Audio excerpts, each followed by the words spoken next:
ओम तत्सत् श्रीनारायण तु पुरुषोत्तम गुरु तु सिद्धबुद्ध तु स्कंदविनायक सविता पावक तु ब्रह्ममस्द तु यह्वशक्ति तु ईशु पिता प्रभु तु रुद्र विष्णु तु रामकृष्ण तु रहीमताओ तु वासुदेव गो विश्वरूप तु चिदानंद हरि तु अद्वितीय तु अकाल निर्भय आत्मलिंग शिव तु ओम तत्सत् श्री नारायण तु पुरुषोत्तम गुरु। 1956 में ग्रेजुएशन हो रहा था, तब विनोबा जी की गीता प्रवचन और स्थित प्रज्ञ दर्शन 2 किताबें मेरे हाथ में आई। उसके पहले कई आचार्यों की गीता पर के भाष्य वगैरह मैं एक संस्कृत पंडित से सीख चुकी थी। पहली बार मुझे ऐसा लगा गीता प्रवचन पढ़ने के बाद कि गीता के शास्त्रीय अर्थ तो बहुत लोगों ने किया, लेकिन गीता को प्रैक्टिकल, इतना सरल, इतना रुजु, सबके लिए सुलभ बना दिया है विनोबा जी ने कि अगर ये व्यक्ति जिंदा है तो वही मेरा गुरु है। 56 में मैंने मन से विनोबा जी को गुरु बना लिया था और तब से सर्वोदय काम में मैं जुड़ी हूँ। विनोबा जी का क्योंकि गीता पर बहुत भार था और उनका कहना भी था कि गीता का एक सोशल रोल है। श्री अरविंदो ने भारत माता को एक व्यक्ति के रूप में पर्सोनिफाई किया है और उन्होंने 47 के बाद भी जो पूर्ण नक्शा था नेपाल, भूटान, बर्मा के साथ, वो अरविंद घोष ने माना है भारत माता। उसका हम सब पर असर था। तो जब विनोबा जी ने कहा कि जितने महापुरुषों ने हिंदुस्तान की स्वतंत्रता के लिए या हिंदुस्तान में सामाजिक क्रांतियाँ करने के लिए मेहनत की है, वो सब के सब गीता के बड़े भक्त थे और गीता पर बहुत लिखने वाले थे। महाभारत में से गीता को सबसे पहले शंकराचार्य ने निकाला। उस समय अनीश्वरवाद बहुत चल रहा था, तो उसका खंडन करके उन्होंने फिर से ईश्वरवाद को स्थापित किया। फिर शंकराचार्य के बाद अपने देश में ज्ञानेश्वर महाराज का जन्म हुआ। तब महाराष्ट्र के ऊपर अफजल खान वगैरह का बहुत आक्रमण हो रहा था, मोहम्मद गोरी, मोहम्मद तगलक, ये सब का। तो उसमें से भारत को छुड़वाया, फिर से अपनी संस्कृति, सनातन संस्कृति को शामिल किया। उसके बाद ब्रिटिशर्स आने लगे, तब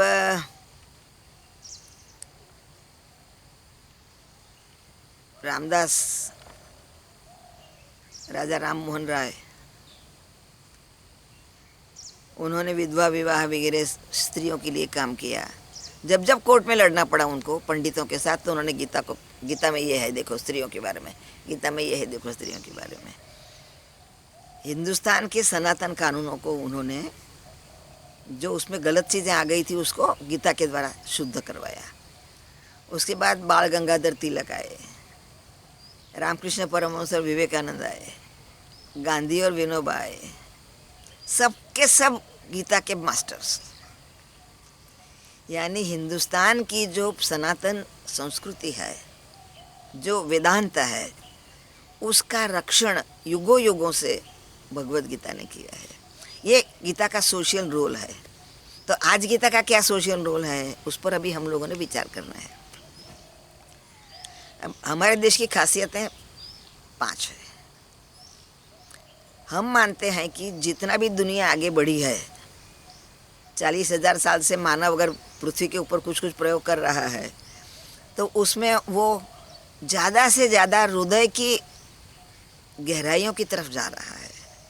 पहले वो जितना क्रूड और रफ था, अभी धीरे धीरे सोफिस्टिकेटेड, सॉफ्ट, धीरे धीरे काम क्रोध लोभ में से बाहर आने वाला ऐसा ज़्यादा समूह बन रहा है। यानी पहले समझो सात्विक वातावरण था, सात्विक सब कुछ था, तो सब कोई थे और सब कोई अहिंसा के बारे में सोचते थे। पर हिंदुस्तान एक ऐसा देश है कि जिसमें जितने भी राज्य कारोबार करने वाले आए, जितने भी व्यापार करने वाले आए, महाजन हुए, ब्राह्मण क्षत्रिय हुए, जो हो, पर उन्होंने हमेशा अहिंसा की दिशा में इतिहास को मोड़ा। ना किसी पर कभी आक्रमण किया, किसी का आक्रमण आया तो उनको आत्मसात कर लिया। तो ऐसे करके क्राइस्ट का सबसे पहला शिष्य हिंदुस्तान में आया था, सेंट थॉमस। पहले 12 शिष्यों में से एक यहाँ आया था, कैलीकट में आया था, और केरल में और मद्रास में उन्होंने क्रिश्चियन धर्म का प्रचार किया। हमने कोई आपत्ति नहीं ली। जितने सात्विक सूफी संत यहाँ आए थे उनको हमने आत्मसात कर लिया। और जब हमने इस्लाम धर्म को मान्य कर लिया, हिंदू धर्म में भले आप लोग साथ में रहो करके पारसियों को अपना लिया, एंग्लो इंडियंस को अपना लिया, तब फिर उन धर्मों ने भी हमारी चीज़ें ले ली। यानी कि हमारी संगीत की पूरी परंपरा वो उस्तादों और खां लोगों से भर गई घराने। उनका दरबारी छोड़ दिया उन्होंने और शास्त्रीय संयम संस्कृति पर आ गए। तो अहिंसा और संयम की संस्कृति वो दो हिंदुस्तान की खास चीज़ें हैं। तीसरी एक खास चीज़ हिंदुस्तान के पास ऐसी है कि हर धर्म में अविवाहित लोग तो रहते हैं, लेकिन उनका अविवाहित रहना यानी खाली पुरुष स्त्री का संयोग नहीं होना चाहिए, इतना ही है। हमारे यहाँ ब्रह्मचर्य यानी पूरे शरीर की 7 नाड़ियाँ, सप्त धातु, रक्त, मज्जा, वीर्य, सबका ऊर्ध्वारोहण, चैनलाइजेशन एंड सब्लिमेशन है। तो उसके लिए पातंजल योग शास्त्र है इतना बड़ा, या षड नाथ संप्रदाय का षड चक्र भेदन वाला है। इतना ज़्यादा विज्ञान अध्यात्म के साथ हिंदुस्तान ने जोड़ा है कि यहाँ ब्रह्मचर्य का अर्थ है यानी ईश्वर साक्षात्कार, और उसको करने का पूरा साइंटिफिक मार्ग। तो इसलिए ब्रह्मचर्य का महत्व, और ब्रह्मचर्य का के अनेक पहलुओं पर बहुत महत्व स्थापित किया गया है। तो ऐसे देश में हम लोग रहते हैं कि जहाँ पर संयम, जहाँ पर अहिंसा यानी प्रेम, जहाँ पर समन्वय और सत्य पर बहुत जोर, सत्यमेव जयते तो हमारा मुद्रा लेख है कि असत्य कभी जीते नहीं सकता। छल कपट माया ये सब हम कर ही नहीं सकते।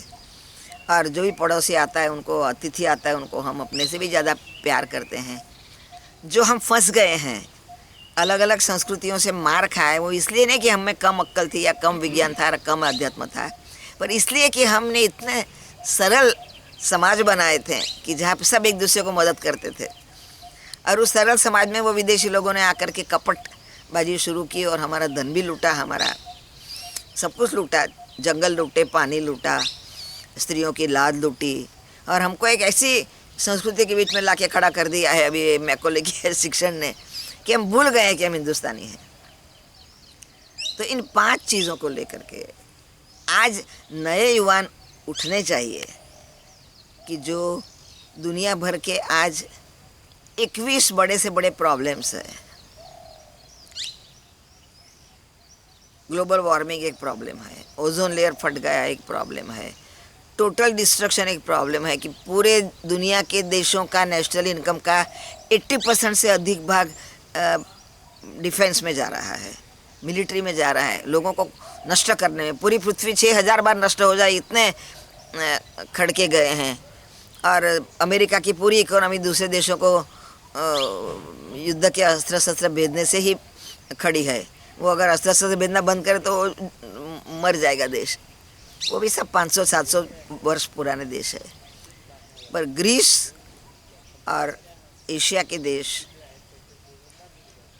चाइना, ये सब हम वर्षों से, हजारों वर्षों से टिकी हुई हमारी भाषाएं, हजारों वर्षों से टिके हुआ हमारा अध्यात्म और हजारों वर्षों से टिकी हुई हमारी संयम की संस्कृति, सारे धर्मों का उद्गम स्थान क्योंकि भारत है। भारत माता मात्र आध्यात्मिकता के ऊपर टिकी है। और आज की जो समस्याएं हैं, सर्वनाश एक समस्या है। अगली पीढ़ियों के लिए हम न अच्छी माटी, न अच्छा जंगल, न अच्छे बीज, न अच्छे वृक्ष, न अच्छा पर्यावरण, ना अच्छा बारिश, कुछ भी छोड़ने वाले नहीं हैं। इतना तक हमने पृथ्वी को चूस लिया है हमारे लोभ से, व्यापार के लोभ से। तो आज के युवाओं के सामने हमको ये संदेश देना है कि वेदांत और गीता, ब्रह्मचर्य, संयम, समन्वय, अहिंसा और सत्य, इनको अपने जीवन में आत्मसात करके दुनिया भर की जो गलतियां हैं उसको साफ करने का काम हिंदुस्तान का युवा करेगा।